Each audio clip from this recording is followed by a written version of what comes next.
Dear keynote speakers, local organizers, participants, colleagues, and friends, we want to welcome everyone to the 21st IASPOM International Conference hosted by the Korean branch. In 2019, the Executive Committee proposed global climate as the subject for the 21st conference because it is one of the essential issues, if not the essential issue, that we must address urgently in the 21st century. Whereas our 20th anniversary conference in Canberra, Australia, focused on where we have been over the next 5 years and of course beyond, we will ask where we are now, what are we doing as a species, and what impact is it having on our communities and on the world. These presentations will tackle fundamental questions surrounding popular music and its relation to our climate, including any part of the totality of the surrounding conditions and circumstances affecting growth or development. These are important questions to analyze because music has an important role in bringing attention to critical issues, while at the same time, music itself is impacted by changing climates, whether ecological, political, socio-political, contextual, or individuated. We proposed this topic prior to the massive crisis generated by the COVID-19 pandemic, which transformed us in profound ways and transformed our conference. It is now part of the global landscape, and it will be reflected as well in the discussions at the conference. We are deeply grateful to the local committee, as organizing this conference has been particularly challenging. We recognize the extra burden of delaying an in-person conference and transforming it into a hybrid event, one of the most demanding formats.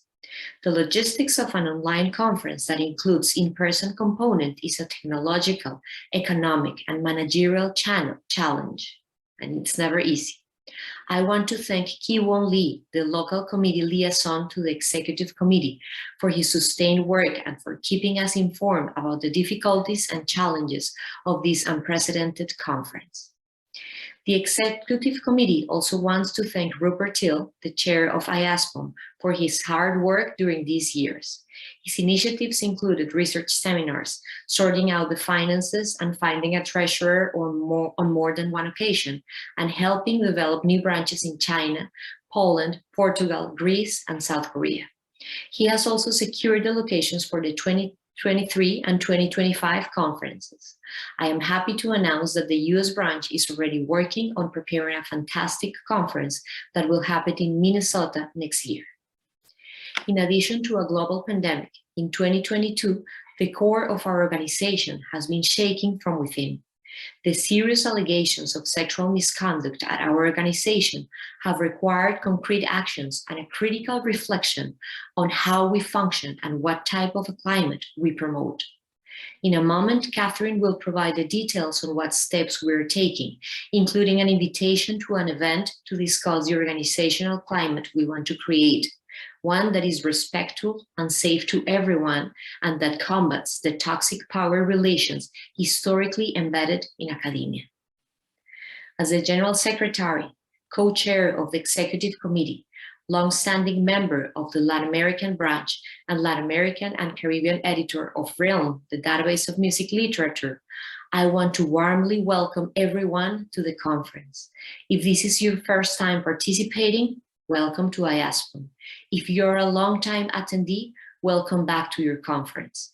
We wish you a happy, enriching conference in a safe environment. Thank you.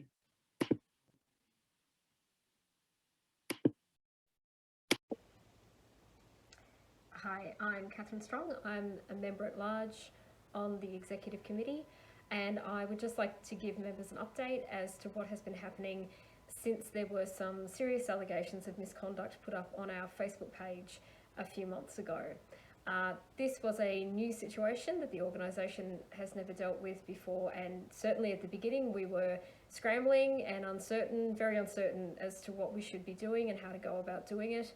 And I think we all extend our apologies to anyone who felt as though we were too slow or inappropriate in some of the things that we did during that early period where we didn't know what we were doing, straight up. But we have been working very hard on trying to ensure that we will not be on the back foot in such a way in the future, and that procedures are put in place and the culture of the organisation is shifted in a way that ensures that there will not be that type of confusion in the future. So we started off by consulting with the chairs of all of the branches. We've been getting input from members as much as we can, including inviting members to step forward to take part in an ethics committee that we've put together, which has been meeting regularly over the last few months and has been working on a draft code of conduct, which we will soon be circulating for comment amongst all of the members, which will be a document that we hope will shape what is thought about as being acceptable behaviour in EASPRM from this point forward, and which everyone will need to agree to in order to become a member of the organisation. In association with that, we are also putting together a list of procedures, so a set of procedures that will then guide the response of the organisation if any allegations are again made in the future. So there will be a clear pathway and there will not be any confusion about what should happen or who should be taking action in such a situation. We would really like to thank all of the people who have volunteered to sit on that ethics committee. They've been putting in a lot of time and a lot of effort, and also have been having to deal with a difficult topic on an ongoing basis, and we really appreciate the effort that they have been putting in that group. Other things that have been going on are that there is currently an independent investigation being undertaken into the initial allegations. As soon as any information comes back to us regarding that we can share with members, we will certainly be doing that. The other thing that we have initiated is an online session for members to come together to discuss what we would like the culture of this organisation to be as we move forward from this incident. That was initially going to be part of this conference. It has since been moved to just after the conference, and the reason for that is that we want to ensure that everybody has an opportunity to participate in it, not just people who have decided to come to the conference. So we've opened that up as much as we possibly can to all members. We're quite aware that it is difficult to schedule a session like that in a way that makes it fully accessible to everybody, just because of things like time differences. We've done the best we can in that regard, and we do apologise if anybody still feels as though they can't attend, because it may be at a very unsociable hour for them.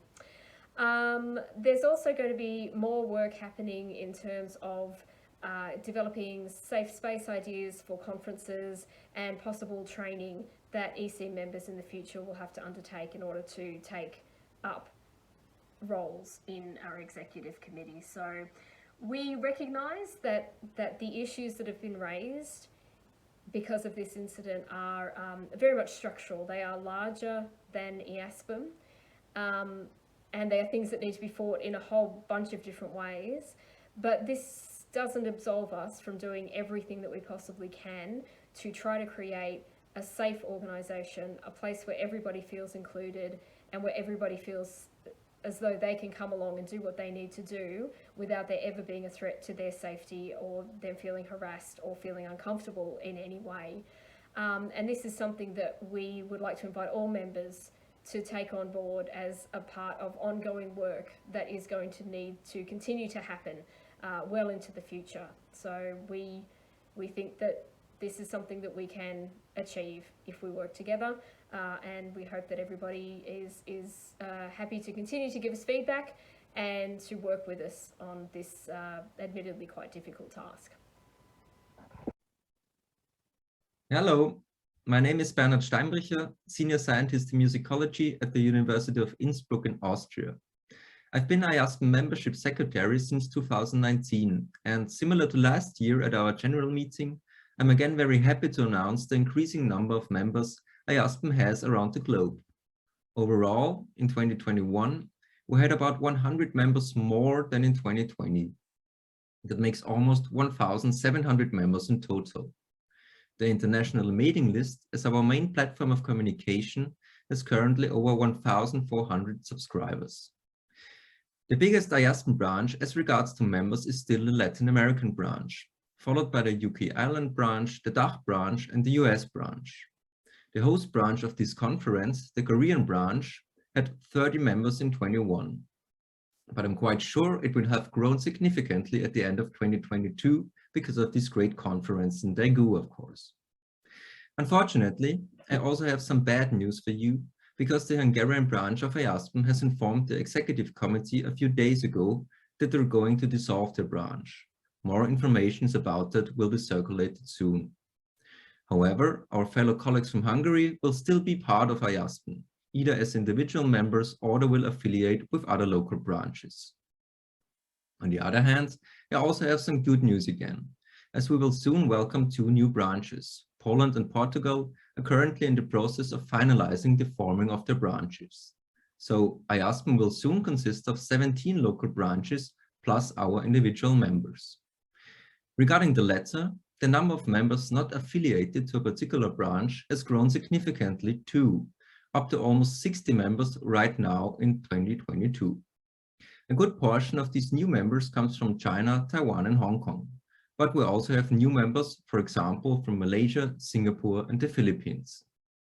So I guess there's clearly a potential to forming new branches in these regions as well in near future. Finally, specifically in my role as membership secretary, I would like to raise your attention to the branch roundtable meeting on Wednesday, the 6th of July at 1:30 p.m. This slot, similarly to a coffee or lunch break at in-person conferences, is intended as a space for conference participants to meet and chat with other IASPM members, of your own as well as, of course, of other local branches. So come together for that. Hello, I'm Dr. Chris Anderton and I'm an Associate Professor in Cultural Economy at the Solent University in Southampton in the UK. I joined the Executive Committee as International Treasurer in March 2022. The regulatory frameworks and procedures regarding the operations of the bank, particularly the Co-op Bank, meant that I was unable to gain access for some weeks, but I do now have control of both the main bank account and the PayPal account. Since taking over, there have been some large and unexpected payments that have needed to be made. These relate to actions required to deal with the ongoing situation, which has arisen as a result of the Facebook disclosures. However, we are financially stable as an organisation and we are able to manage these additional payments at this time. In addition, we have also been able to support the Daegu conference with registration bursary grants for qualifying IASPM members, which was worth a total of nearly $10,000 this time. And of course, we also continue to fund the open access IASPM journal. Thank you.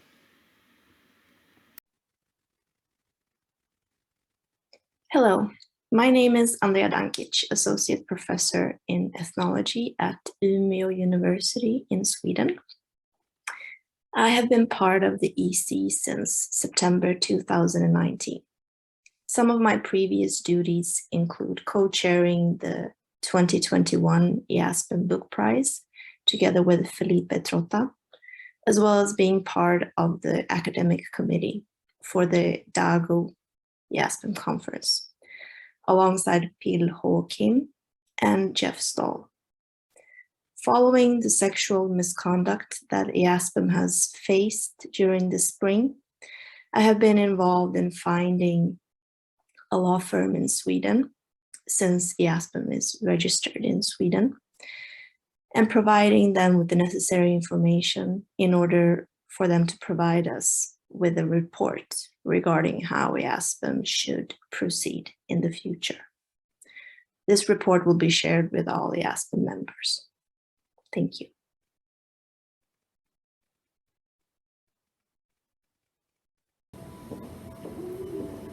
Hi, greetings from Helsinki Airport. I am Kimi Kärki, currently working as a research fellow at Culture History University of Turku. I am the Web and Publications member of the EC and have been holding that role since 2017. So Daegu is my 7th IASPM conference since 2001, the others being Turku, Montreal, Rome, Liverpool, Kyon and Canberra. I am hoping that I will exist live at Daegu and press play on this video when the time comes and we get to present this video greeting from the Executive Committee of IASPAM. My duties are mostly centralized around making sure that the web pages of IASPAM are up to date and that the news about IASPAM and its members' activities are shared as well as possible. The other side of my duties is the publications, and to this effect I am also the webmaster of the IASPAM journal. The journal has been administered with great care lately, so there has not been much action in that front for me. Regarding news, our former chair Rupert Till proposed the formation of a new body to help with the wealth of social media applications, and I want to personally thank Rupert for his work on this regard and otherwise as well, and for the general work he did for the association. And the IASPAM Social Media Committee was indeed formed in March 2021, and they manage the IASPAM official social media accounts, which include Facebook, Instagram, LinkedIn, Twitter, WeChat and YouTube.